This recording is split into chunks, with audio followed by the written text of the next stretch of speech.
Good morning, class. I thought I'd give a brief lecture, really of week 5/week 6. Um, Looking at essay 4 that's coming up, which deals a little bit with argumentative and persuasive writing. I will look at the two topic prompts and explain which goes with which, but basically essay 4 is it's sort of the precursor to the research paper that we're going to be basically dealing with from week 7 through week 10. So basically, starting next week until pretty much the end of our semester, we're going to be sort of in the research aspect mode after essay 4. And remember, essay 4 is due on July 3rd, which is a Sunday, via the Blackboard Dropbox by 11:59 p.m. Now, granted that that's a day before 4th of July, we have summer break pretty much that week from the 4th of July to the 8th, which is the Friday, and of course you got the weekend that leads into that next week when we return. But if you're planning on going anywhere, like out of town, or if you have guest or a company coming in and you don't necessarily want to have a deadline hanging over your head, the Dropbox is going to be available for everybody way before July 3rd. So you can always submit essay 4 earlier if you don't want to wait to that Sunday to turn it in. And as always, utilize smart thinking. Send them multiple drafts. Send me multiple drafts. I will probably have to cut off looking at drafts probably, I would say midnight that Friday, that week, which I think in this case would be July 1st. So if you can give me drafts before midnight of Friday, July 1st, that will be helpful because that will at least give me a couple days to get any kind of rough drafts back to you. Of course, you can utilize smart thinking all the way up until the deadline if you think if you think you would be able to get your drafts back and be able to correct what you need to correct.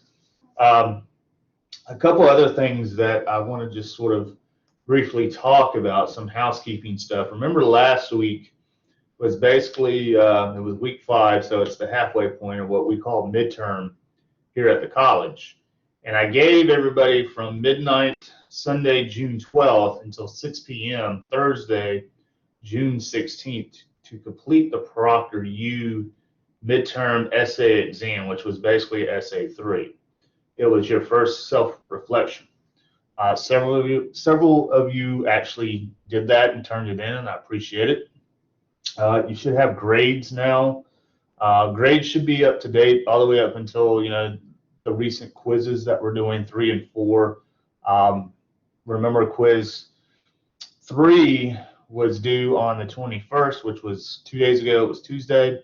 I reopened that up because several of y'all, again, were missing quiz 2, or quiz 3, rather. And I gave everybody until midnight tomorrow, which is Friday the 24th, to be able to turn that in. Quiz 4 is due on Sunday, the 26th, which is basically, both of them deal with the grammar that if you've been keeping up with the reading from your checklist, gives you the page numbers of the grammar and that type of stuff. We're slowly getting to the end of the quizzes. I think we probably have 2 more in July, and that's it. And as I said in a previous email, I will drop your lowest quiz grade.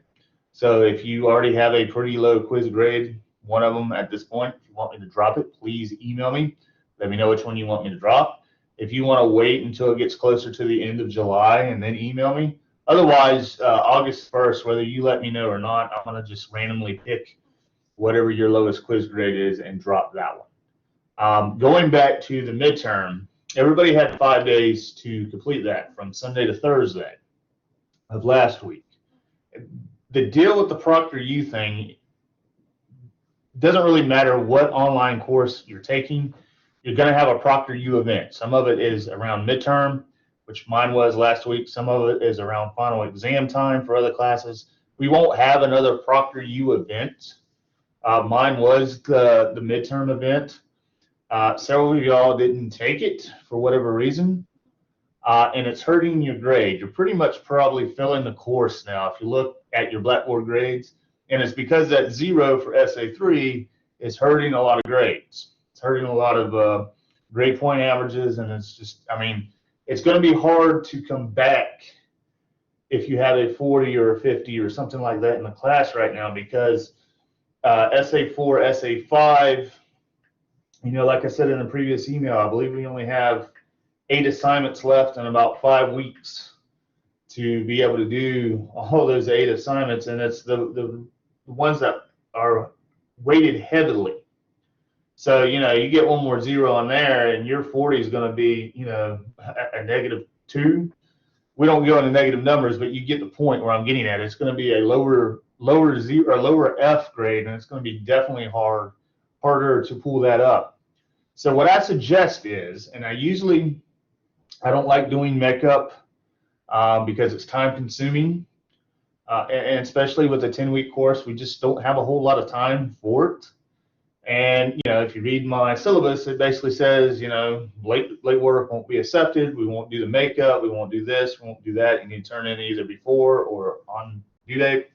So this is what I'm sort of suggesting, because you can't really go back and log back into your Proctor U to take it. Because the college, each time that a student takes a Proctor U event, it costs the college money. So that's why it's sort of the one-time thing, one and done. What I could offer, and you would have to do some traveling if you don't live in Camden County, is that next week, like I said in the email, probably either Tuesday, or it could be Tuesday, Wednesday, or Thursday, pretty much any time between 1 and 6. If you want to sort of make up SA3, I will proctor you. Either we will find a classroom so you can get started, or you can do it in a library. You pretty much only need 1 hour, 60 minutes. You can bring your outline of SA3, or, you know, basically what you're going to do is you're going to type your self-reflection in 1 hour, just like everybody else had a chance to do. And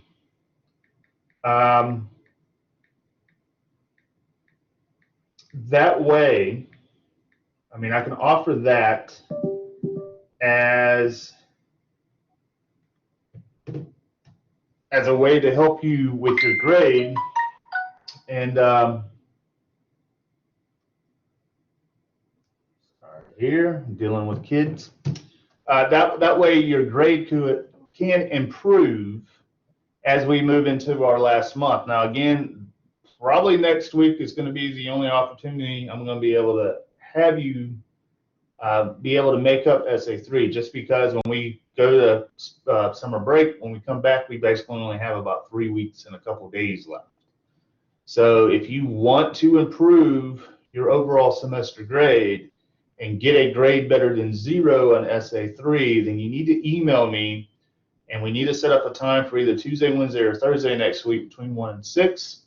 You need to bring a college ID or a driver's license, and of course you're bringing yourself, and you can bring basically the only thing you need is an outline if you plan on using an outline for the actual essay, because you got to write that essay from scratch.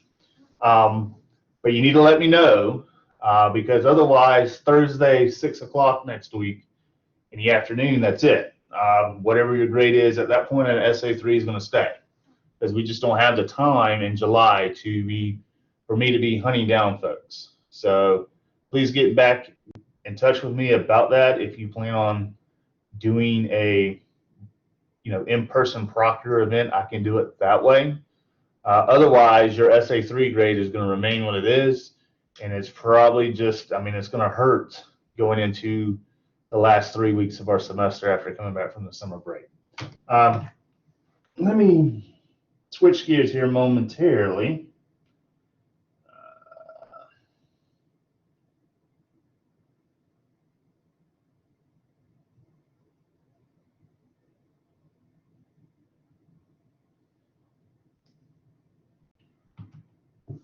So we can start talking a little bit about what essay 4 is, and I will bring up the topics here, because you have two topics or two prompts that deal with either analyzing a argument or analyzing a particular issue. And really the difference is, as you can tell on the screen, argumentative versus persuasive essay writing.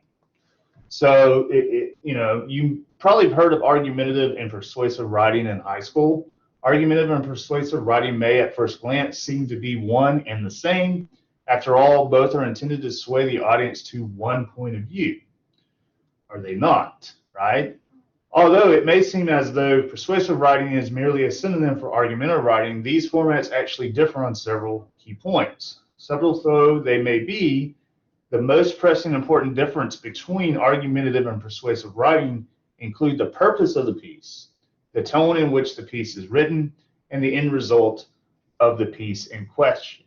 So when you look at these two genres of essay writing, there is a different purpose, right? An argumentative essay has a more formal purpose. Argumentative essays require a great deal of research to be done effectively.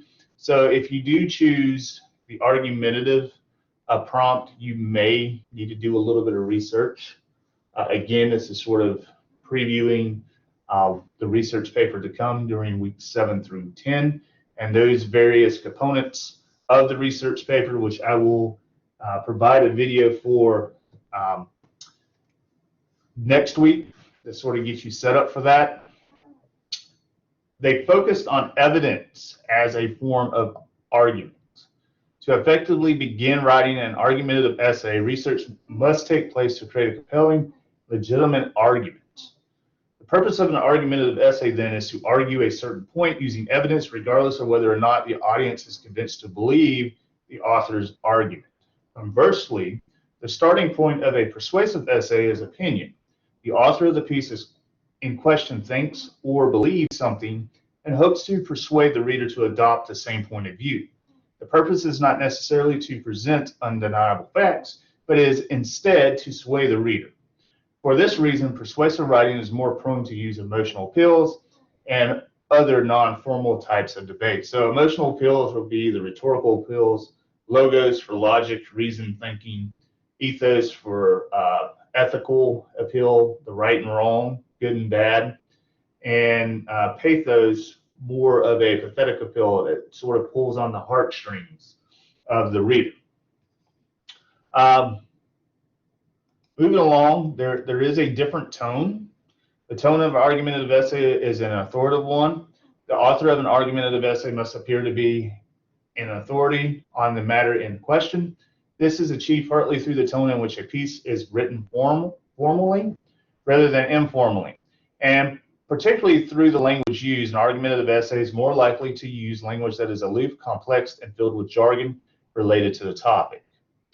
A persuasive essay, on the other hand, takes a different approach, typically presented to the reader with a more relaxed tone, like that of a friend or a trusted mentor. This style of writing is singular and may appeal to the reader's emotion, ego, sense of intelligence, rather than trying to sway with facts alone. Now, again, when you look at essay 4, when you look at the two prompts, you're either going to pick one that really, analyzes a task, or you're going to pick one that's going to be more of a analyzing or arguing, looking at an argument. So whatever you don't sort of choose here, when we start to talk about essay 5, which is the research paper, that is going to take more of an argumentative approach. So if you don't do the argumentative task here, you will be getting it when we get into weeks 7 through 10. When we look at the different end results, an argumentative essay ideal end result is that the reader would know the author's stance on the subject, as well as knowing a great deal about other points of view. Argumentative essays are reversed in their tackling of subject matter, presenting different opinions and other points of view to establish that the author's position is the best among others. Still, a persuasive essay's end result is not quite so robust and treats the author's position as something infallible and as the only topic or source of information that matters.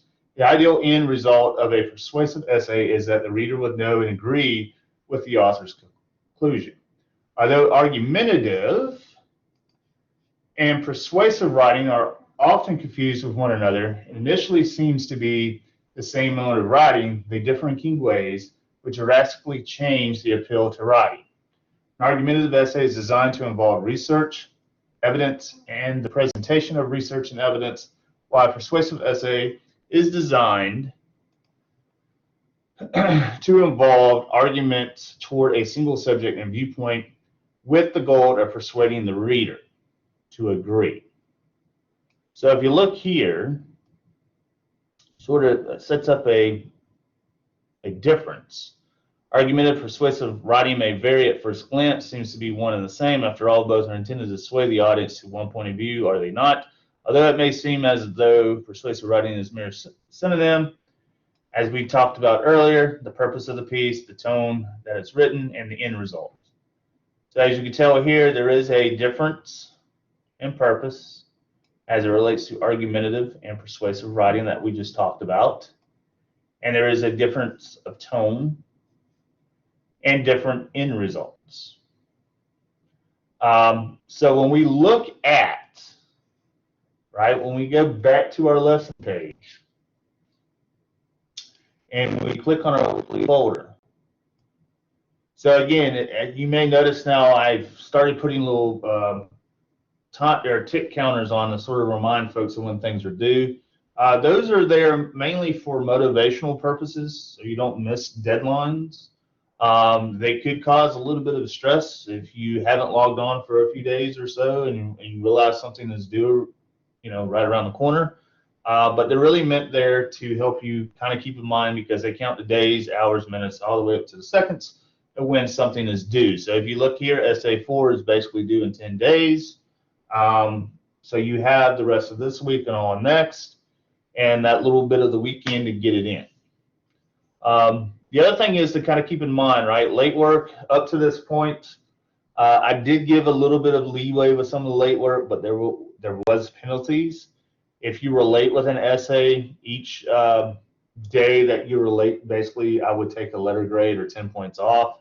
If you were more than basically 3 days late, the 0 would remain on the blackboard, just because, it's really, at that point, if you're 3 or 4 days late, you're basically looking at a 60 as the highest you can make anyway, if not lower. So just like if you don't go to work, right, you don't get paid every week or every 2 weeks or whatever the case may be. If you don't pay that car note or that mortgage on the house, at some point, somebody's going to come or repo and basically tell you to get out. So that's the consequences of academia when you don't turn stuff in. Automatically, if you don't turn something in, it's going to grade it as a 0. So you do have a little bit of leeway there. I will say in July, that's going to be a little bit more difficult, just because of the nature of the assignments that we have due and the percentage of those. So, after essay 4, I'm really not going to be able to allow any late work at that point. It's just going to remain a 0. And that's definitely going to hurt your grade moving into the last couple weeks of the semester. So just sort of keep that in mind as we move along. If you look, there is some hyperlinks that you can click on, recognizing and analyzing arguments, analyzing an issue, and it looks like I need to reopen these because it looks like they might have closed down for whatever reason. So let me see what's going on here.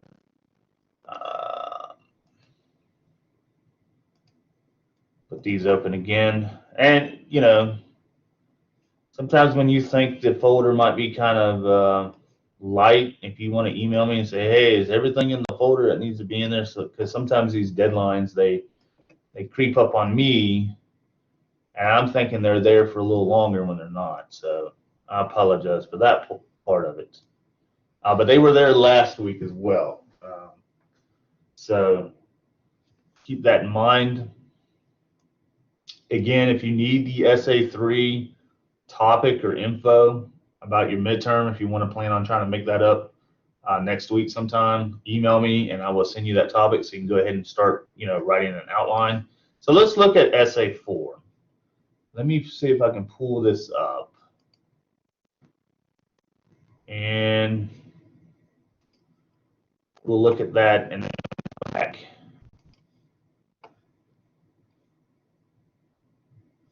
So this is essay 4. It's basically you're going to be using the same MLA 9, double space, times New Roman 12.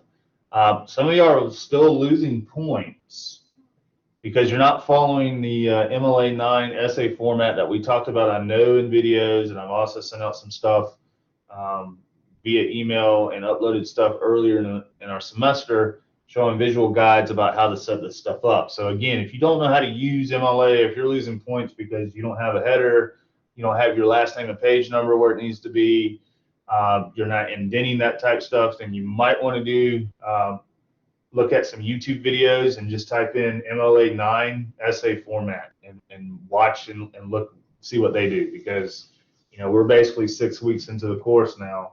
I really shouldn't have to be talking about essay format when I covered that pretty much that first week. So this particular paper again needs to be due on July 3rd. There will be a Dropbox by 11:59 p.m. You can turn it in earlier if you're planning on going out of town that week or whatever the case may be. This paper needs to be about 5 pages or 1,250 words, whatever comes first for you. Granted, that's the other thing. Some of your essay 1 and 2s were a little short, either in word count or page length or both. Keep in mind, you're losing points if you don't follow instructions. If it says 5 pages or 1,250 words, that's sort of what I want, no more, no less. So please keep that in mind as we move forward, because the research paper is going to need to be, between 6 and 8 pages or so, I believe. I have to double check to see really what the page length of that is. But the whole reason of increasing the page or 2 each essay assignment that we do is to prepare everybody for the length of the research paper. There is a reason for it. So if you look, you got 2 prompts. You only need to pick one. So the first prompt really deals with, looking at analyzing a task. Knowing about the past cannot help people to make important decisions today. So basically what it wants you to do, that's your prompt. It says write a response in which you discuss the extent to which you agree or disagree with the statement and explain your reasoning for the position you take. In developing and supporting your position, you should consider ways in which the statement might or might not hold true and explain how these considerations shape your positions. We had talked a little bit about how to go about approaching both of these prompts here momentarily.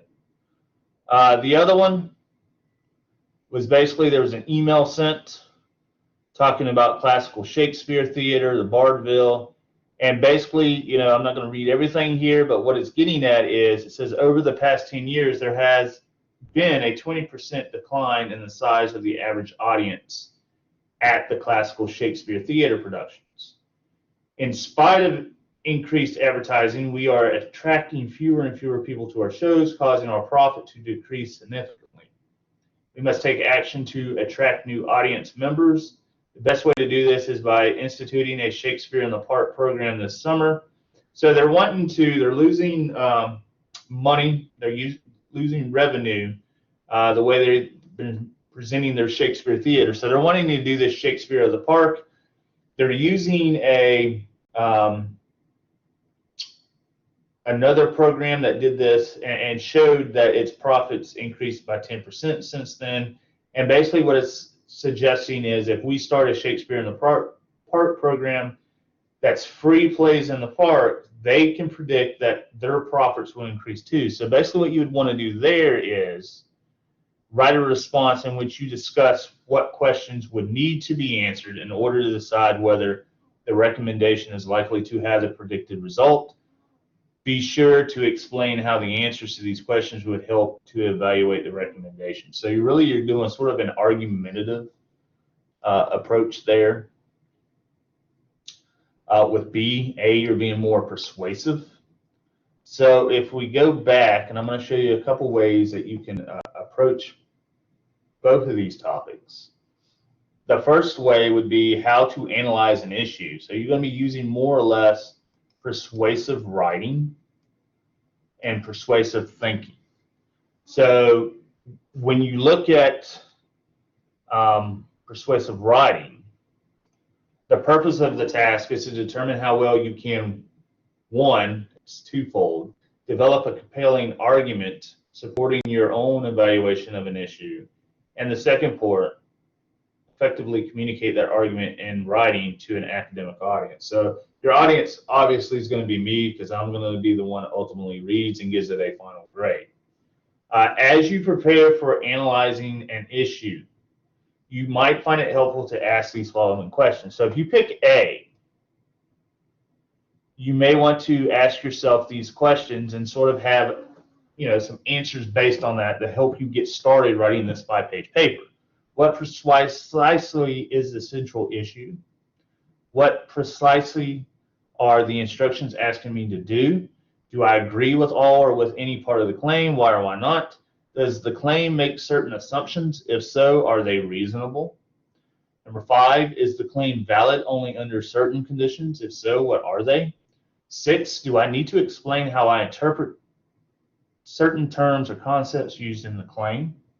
7, if I take a certain position on the issue, what reasons support my position? So you might need to do a little bit of research here as well. Again, we will talk a little bit more about MLA, but if you do quote, paraphrase, summarize, if you're borrowing information from a book, journal article, website, and you cite it and it doesn't come from your own head, you need to give that person credit parenthetically and textually and on a works cited page. And that's where you sending me drafts and letting me know that you're using other information to support your claims. I can help you avoid the whole plagiarism issue, which is something you don't want to do on any essay, especially this one or the research paper, because the first time you get caught, you get a 0 on that assignment. The second time you get caught, you fail the class. So be wary of that. Number 8, what examples, either real or hypothetical, could I use to illustrate the reasons and advance my point of view? Which examples are most compelling? So these are just, 8 questions you probably want to ask yourself when you start, really doing the work, putting in the effort for prompt A. It says, once you have decided on a position to defend, consider the perspective, easy for me to say, of others who might not agree with your position. Ask yourself what reasons and or examples might someone use to refute or undermine your position, and how should I acknowledge or defend against those views in my essays. So you always want to kind of look, if you support something, you want to see how the other, what the counter argument will be, because generally there will be a counter argument. So you're going to have to kind of, think ahead of how you're going to be able to defend your claim or yourself against those people that have that counter argument in mind. When you look at prompt B, this is one of, could be a little bit more of a challenge. It's more or less gearing you up. So if you really want to sort of get prepared for the research paper, probably going maybe with prompt B would help you. You definitely would probably need to get additional research with prompt B. And it says the analyze an argument. Basically use an argumentative writing. It says assess your ability to understand, analyze, and evaluate arguments according to specific instructions, and to clearly convey your evaluation in writing. Your task is to discuss the logical soundness of the author's case according to the specific instructions by clearly examining the line of reasoning and use of evidence. In reading the argument, you should pay special attention to the following elements. What is offered as evidence, support, or proof? What is explicitly stated, claim, or concluded? 3, what is assumed or supported or supposed, perhaps without justification or proof? And then 4, what is not stated but necessarily follows from what is stated.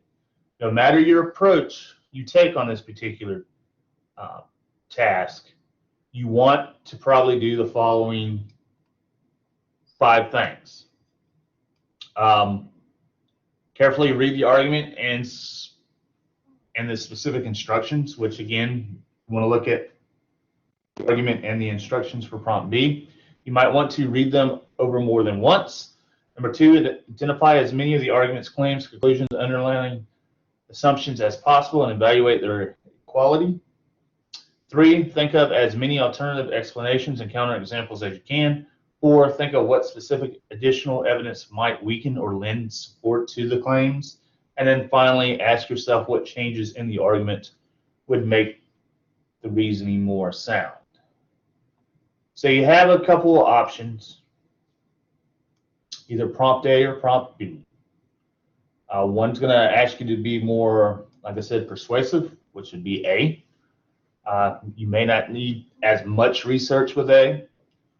B is going to be a little bit more argumentative. You may need a little bit more research with B than you would with A. Again, depending on how you however you approach, you may or may not need research at all. It all depends on what you are trying to get. I will say though, if you need to sort of get closer to the 5-page length, you're probably going to need a little bit of research. You can always go to your college library to kind of get the books or the journal articles. You're going to need to know how to do that, and we will do a library orientation as it gets closer to you getting research for the actual research paper. You're going to need to get sources for that, obviously. So, I mean, if you're around a public library, if you're around a college library, you can easily get articles and, books. You can check them out. You can print out copies, photograph copies, whatever the case may be, to help you if you think you're going to need, a book or a couple articles for this particular assignment. Again, reach out if you need help. Don't wait until July 2nd to start panicking and say, oh, now I need help, when you basically had the last 2 weeks to get, to really get started with this, to start sending drafts. I know this video is a little later in the week. I wanted to have one a little bit sooner. I've been sort of busy with my term A. I have TRF, which are Navy students here in Camden County. They're finishing up a business technical communication writing class that's 5 weeks in length. I have 40 students that basically had to do anywhere from a 15 to 20 minute final exam presentation, and they had to turn in a 15-page plus business plan. So I've been trying to read through them. There's 40 students, so kind of see where I've been at. Really, I've been busy reading and grading and helping these guys finish out term A and getting ready for my next group of 20 for term B. So I do apologize for the video being sort of late, but of course, you can always email me at any point. I generally get back within a couple hours, if not sooner. Usually you get something back within a day if it's during the week.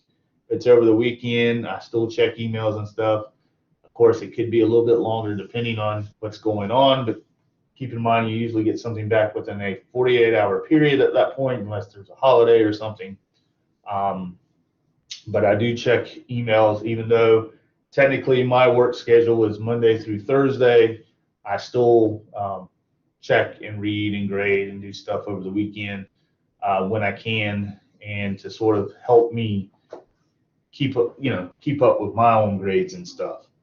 But I also try to enjoy the family too. I got 2 little girls, and it's summertime. They want to do stuff with mommy and daddy at that point.